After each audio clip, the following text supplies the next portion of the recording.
Châtelet.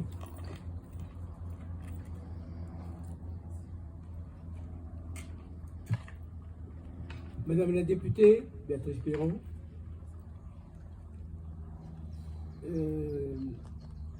Monsieur le Président du Conseil départemental, Guy Huret, EFIM, André Legrand, représentant la commune de Saint-Germain-en-Laye, René Lugan. Merci aussi d'être parmi nous, Hélène Briois-Fauché, Didier Durochou, Roswitha Fitoussi, Marcel Volsinguet, Éric Frombeller, Marlène Huil, Catherine Van der Elst et Henri, Dominique Tulane, M. Jean Steenbruggen, président du Souvenir français, Daniel Cordier, le conseil municipal de la commune accueillante de Saint-Nom-la-Bretèche, les amis de la gendarmerie représentée par M. Jean Corler, Madame la maire de Morin-Villiers, Fabienne Devez, Mesdames, Messieurs, lorsque ce 6 juin 1944, sur une plage de Normandie, on put percevoir le son aigrelé d'une cornemuse qui déchirait l'aube laiteuse, on comprit que l'empire qui devait durer 1000 ans commençait là sa lente descente dans les entrailles du diable. Celle-ci sera pourtant scandée de spasmes, et ceux qui pensaient que le ciel était désormais désencombré de ces lourds nuages sombres et inquiétants durent encore endurer nombre de férocités. Parce que personne n'eût pu imaginer que de jeunes hommes avaient un jour décidé de troquer leurs uniformes de soldats pour les longues tuniques sanguinolentes des bourreaux décérébrés. Il fallut donc replacer rapidement tous les drapeaux sous les matelas et dans les placards secrets. On ne pouvait encore, hélas, les nouer autour des fenêtres radieuses et illuminées de joie libératrice. Ces hommes appartenaient à cette espèce qui avait percuté et trahi les règles fondamentales de la société humaine. Précisément parce que les idées qui auraient dû servir ou leur servir d'appui avaient tout simplement été violées, dénaturées. Dénaturées par des personnages maléfiques qui avaient profité de leur jeunesse pour en faire les instruments de leur idéologie. Cette idéologie mortifère, puisque seule la mort violente était et devenait l'aboutissement souhaité. Nous savons bien toutes et tous qu'autant l'idée est l'apanage de l'homme libre et de bonne mœurs, cette idée qui va chercher et dessiner les croquis les plus harmonieux avant de les emballer pour les livrer aux autres. Ces autres qui, à leur tour, les corrigeront à seule fin de les enrichir pour les transmettre. Autant l'idéologie, elle, en fera des esclaves de ces magiciens de la honte, ceux qui n'eurent aucun scrupule à manipuler par des techniques connues, très connues, les cerveaux malléables de ces hommes en devenir. Ils n'étaient encore que des enfants. Ils s'étaient laissés happer par la machine de la haine, organisée avec méticulosité et de longue date par un petit groupe de pitres névrosés et follement dangereux, qui avaient perdu leur âme et leur réalité en insultant leur appartenance à notre espèce.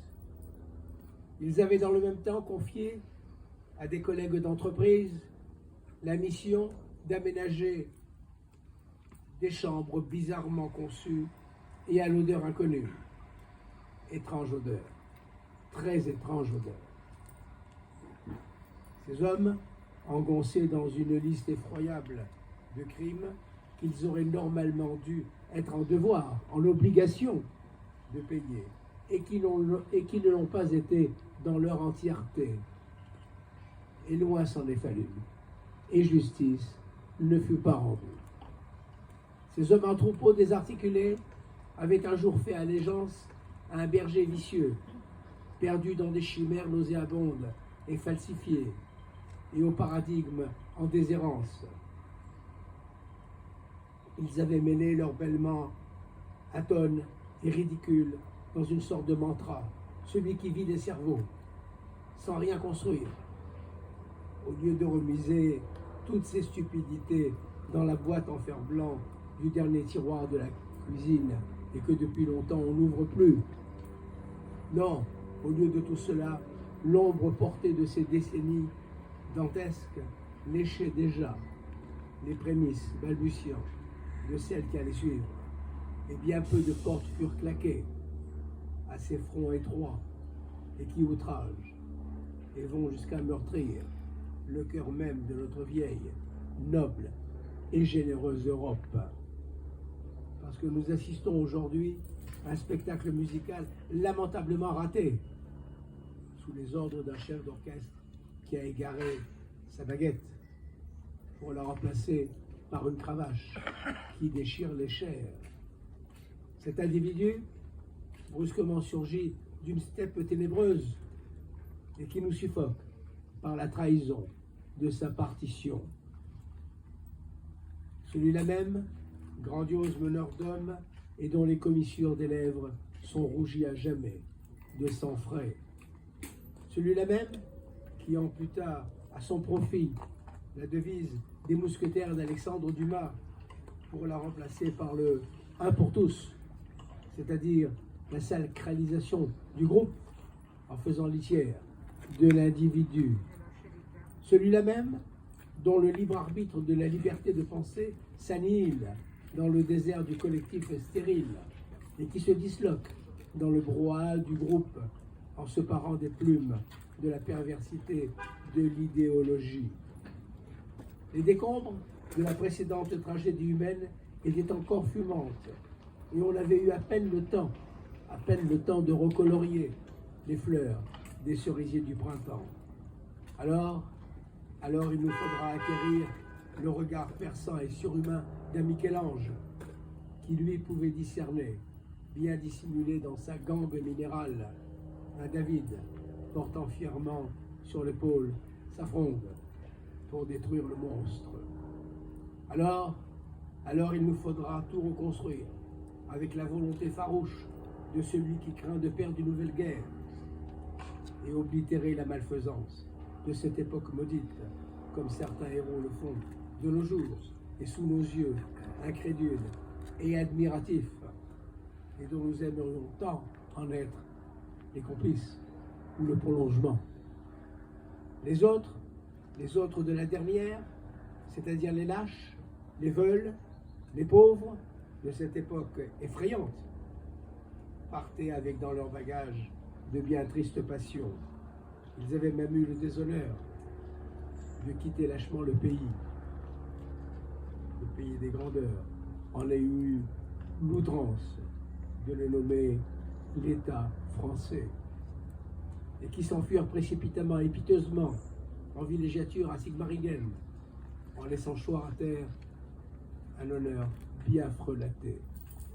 Il nous laissait à nous, les descendants, le devoir de relever un gant rapiécé pour enfin dessiner les contours de la magnificence de la République. Alors toi, Ramier, toi, Guimard, et toi, Kovaski, vous pourrez alors reposer en paix. Soyez tranquilles, nous ne vous oublierons pas. Slava Ukraini et vive la France.